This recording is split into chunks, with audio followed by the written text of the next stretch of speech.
Depuis le début de ce projet, depuis les premières réflexions, le premier RUE, le groupe écolo a toujours montré un accord de principe sur la mise en œuvre de la ZAC Béal.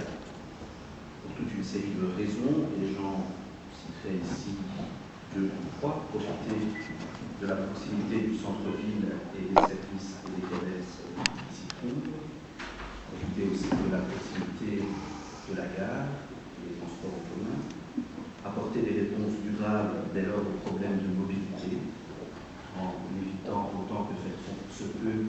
C'est une question de culture, mais c'est aussi une question de la manière dont on aménage la ville, dont on travaille l'aménagement du territoire et les politiques de mobilité, apporter des réponses durables à ces problèmes de mobilité et éviter l'étalement urbain qui a aussi un coût.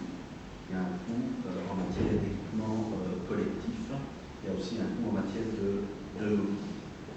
Donc il nous semble, et nous restons sur cette affirmation, et nous l'avons dit à plusieurs reprises, à la fois avec la conférence de presse, dans les rencontres avec les riverains, que donc nous étions favorables au principe de la mise en œuvre de cette ZAC.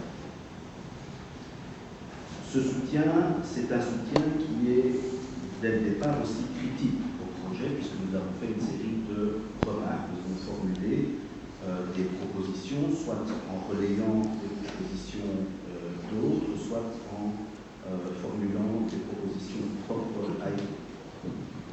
Nous avons par exemple souhaité que l'on travaille plus dès le départ dans l'optique d'un écoquartier, d'un véritable écoquartier. Aujourd'hui, on n'en est pas là, mais nous restons dans le soutien critique au projet. Le projet a évolué sur plusieurs points qui dès le départ ont été critiques et qui ont fait l'objet de remarques de la part des riverains du faubourg de Mulhouse. Il y a d'abord l'évolution au niveau paysager avec le retrait d'une partie des immeubles à appartements par rapport au Ravel et par rapport au canal.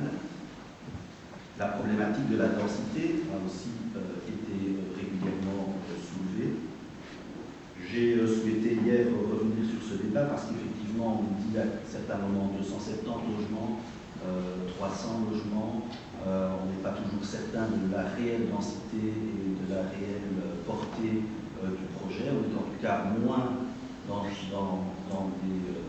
proportions un peu moindres que ce qui était prévu au départ. Et donc, ce qui a en fait été répondu hier par le bureau d'études qui a pris en charge le RUE, c'est que, en tout cas, là, ce qui est visé, c'est 270, ce que j'ai compris, 270 logements. Les références qui se trouvent là, ici et là dans le RUE sont des références maximales qui doivent permettre de tenir compte de toutes les adaptations à faire, notamment en termes d'infrastructure, en termes de lutte contre les inondations, etc. Autre point critique, la hauteur des bâtiments. Alors je pense qu'au début on était dans un R+1. Est-ce qu'aujourd'hui avec R plus 1, 2, 3 plus T, et T étant quelquefois penthouse et quelquefois toiture plate ou autre, est-ce qu'on est toujours sur R+5 ou pas? C'est la question que j'ai aussi souhaité poser hier. Et on m'a dit, dans la déclaration environnementale, le R+5 est clairement évacué. Donc pour nous, à ce stade, il n'y aura pas de R+5. En adéquation avec le développement urbain de la ville, nous pensons que oui, mais nous pensons aussi qu'aujourd'hui, il faut que l'on réfléchisse face aux nouvelles données, face aux nouvelles la manière dont notre ville s'étend aujourd'hui, dont elle accueille de nouveaux habitants. Je pense qu'il est temps que l'on renouvelle la réflexion et qu'on puisse avoir sur le schéma de structure tel qu'il existe à l'heure actuelle une réflexion et une adoption officielle d'un schéma de structure réévalué dans cette assemblée. La mobilité me semble avoir été assez vite, les problèmes de mobilité me semblent avoir été assez vite balayés par le bureau d'études. Je pense qu'il reste des interrogations, tout en disant, et je l'ai dit récemment aux riverains que nous avons pu rencontrer, des maisons le long des routes dans les villages, c'est aussi 2 toitures par ménage, et ce sont aussi des problèmes de mobilité qui se posent dans les villages et au centre-ville. Mais donc c'est globalement qu'il faut voir comment apporter des réponses à ce problème de mobilité dans une ville qui est en croissance. Nous réclamons depuis longtemps un plan communal de mobilité. Doit-il être à l'échelle intercommunale? Peut-être. Je pense qu'il est temps. À côté des mesures qui sont prises, je sais que vous allez me dire, Monsieur le Président, j'agis, telle chose se fait, telle chose se fait. Des choses se font, oui, mais je pense qu'on doit avoir ce plan qui doit. C'est pas un plan pour faire un plan, c'est un plan pour nous guider dans les actions, dans les projets à mettre en œuvre, pour améliorer une mobilité qui est quand même de plus en plus problématique à certains moments dans les faubourgs et au centre. Nous aurions aimé, c'était dans la perspective de l'écoquartier, que les performances énergétiques des bâtiments soient mieux prises en compte par les RUE. Nous serons attentifs à voir comment les choses se mettent en place. Et j'avais également des questions par rapport au phasage, qui sont des questions qui restent un peu, je dois le dire aujourd'hui, même après la commission, parce qu'il y a des contradictions, page 85 du RUE, où on parle de phase 1 et 2 qui sont dépendantes l'une de l'autre. On mettra en œuvre la phase 2 que si la phase 1 est mise en œuvre à 80%, je pense. Mais le dernier alinéa de cette page dit que les 2 phases sont indépendantes l'une de l'autre. Je pense qu'il reste à ce niveau-là des interrogations. Et à l'intérieur de ce phasage, je relais ce qui pourrait s'inquiéter que l'on ne fasse que les appartements, les immeubles d'appartements, peut-être plus rentables, et qu'on ne fasse pas dans la phase 1A les maisons unifamiliales en discontinuité. Ceci étant, l'évolution de ce dossier nous renforce, si c'était encore nécessaire, dans une conviction profonde qui est la suivante. Une ville, ça se construit pour ses habitants d'aujourd'hui et ses habitants de demain. Une ville, ça se construit aussi avec ses habitants. On ne peut plus envisager de faire de tels projets dans la ville sans mieux prendre en compte, au-delà de ce qui est prévu légalement, la concertation, l'information, je ne sais pas quel terme utiliser, et j'utiliserai peut-être celui de participation des riverains à la réflexion sur ce genre de projet. Aujourd'hui, le projet a évolué et donc des choses ont été prises en compte. Les remarques, les questions ont été prises en compte par les auteurs de projet. Il n'en reste pas moins objectivement un sentiment chez les riverains que la concertation n'a pas fonctionné à temps. C'est pourquoi hier nous avons fait la proposition, et je sais qu'aujourd'hui peut-être elle peut paraître un peu indécente, inutile, mais lorsque le projet se mettra en œuvre, je crois que ce sera une proposition qui aura tout à fait son utilité. Le comité d'accompagnement riverain, promoteur et ville puisse être mis en place afin d'accompagner toutes les étapes de mise en œuvre de la ZAC. C'est un projet qui va quand même radicalement changer les choses. Lors de la dernière campagne électorale, en tant que membre de l'opposition et suite à l'avancée de ce projet, nous nous étions opposés à ce projet. Comme l'ensemble de l'opposition, si je m'en souviens bien, opposés pour des problèmes de mobilité qui visiblement n'ont pas été appréhendés de la bonne manière à l'heure actuelle.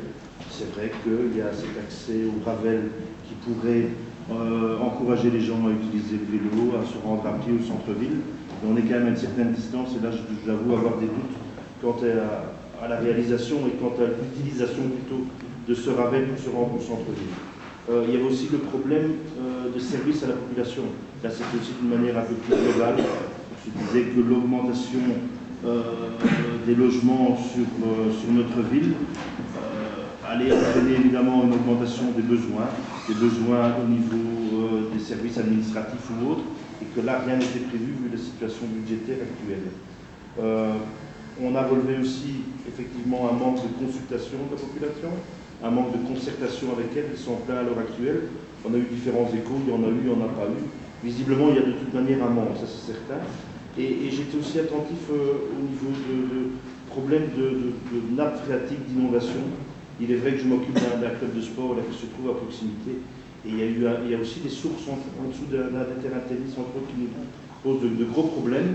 Et effectivement, je crois qu'au niveau de ces problèmes d'inondation de nappe phréatique, il me semble que le dossier n'est pas suffisamment construit. Pour l'ensemble de ces éléments, nous maintiendrons notre position comme nous l'avions fait dans le temps. Nous sommes contre ce projet. Franchir une étape, moi je pense qu'au nom de cette assemblée, on peut se féliciter tout d'abord de la qualité des débats qu'il y a eu aujourd'hui autour de cette table et surtout l'encouragement qui a été adressé à la majorité à poursuivre sur la voie qui a été suivie depuis le début. Vous avez, monsieur le conseiller, un accord de principe, un soutien critique, mais donc c'est un soutien. J'ai bien lu la longue note envoyée par le comité de riverains.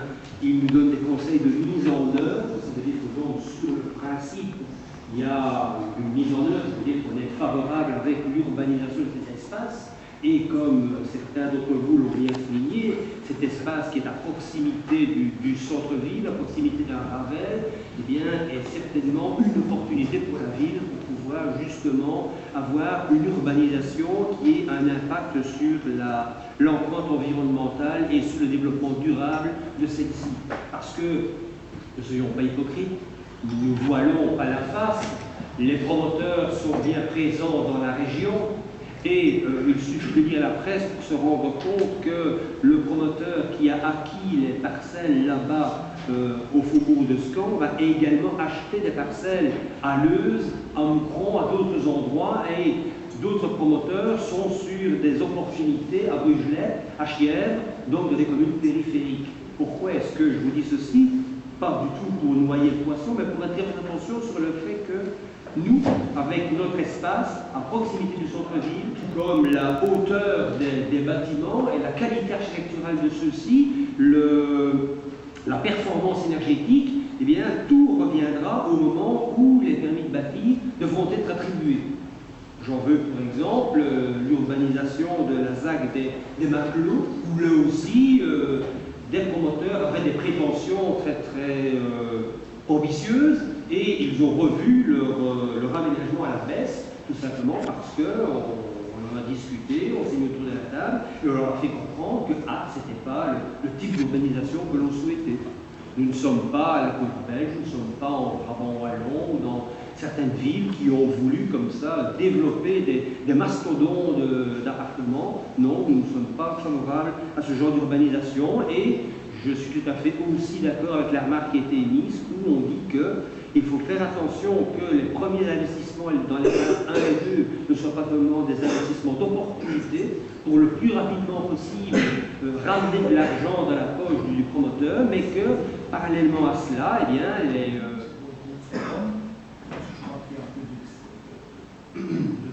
montage sur des lignes parce qu'en CCATM, le projet a été visé très favorablement par votre représentant, Mme Gascoigne. Bon, donc ça se peut que vous... Non, excusez-moi, M. le Président. Bon, CCATM, la nouvelle CCATM n'est pas encore... Non, celle qui est toujours en vigueur. Ah, mais c'est moi qui suis membre de la CCATM. C'est Mme Gascoigne qui... C'est moi qui suis membre de la CCATM, et je vous dirai que lors de l'examen de ce plan, la CCATM se réunissait à 18h. J'ai quitté la CCATM à 19h30. Je devais accompagner mon fils chez le médecin.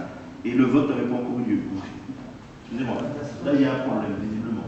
A déposé, en tout cas. Non, Madame de Werel peut le confirmer. Nous étions contactés. L'aménagement, deuxièmement, ça, monsieur le juge,